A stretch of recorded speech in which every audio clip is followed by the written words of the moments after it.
અગ્રવાલ વિહારની કુલ 33 બસો જપ્ત કરવામાં આવી।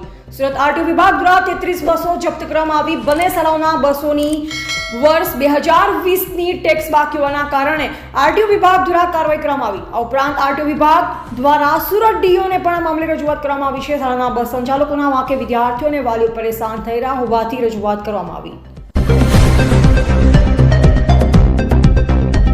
બસ સીઝ કરવામાં આવી છે, શું કહેશો? હાલ કોઈ સીઝ કરવામાં આવી નથી બસોની, પરંતુ તમામ શાળાઓને તાકીદ કરવામાં આવી છે।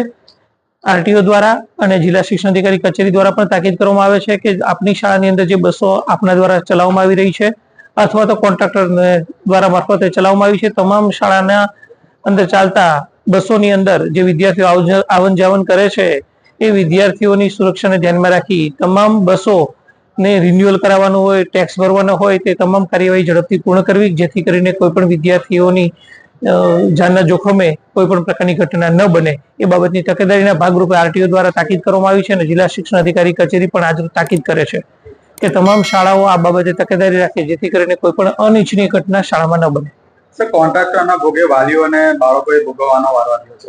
આવી કોઈ પણ ઘટના ન બને એના તાકીદના ભાગરૂપે જ એડવાન્સમાં બધી આ તમામ પ્રકારની કાર્યવાહી કરવામાં આવી રહી છે। આરટીઓ અને જિલ્લા શિક્ષણ અધિકારી સંયુક્ત ઉપક્રમે બંને દ્વારા શાળાને જાણ કરવામાં આવે છે અને જે પણ કાર્યવાહી બાકી હોય તાત્કાલિક કાર્યવાહી પૂર્ણ કરવા માટે જણાવવામાં આવે છે।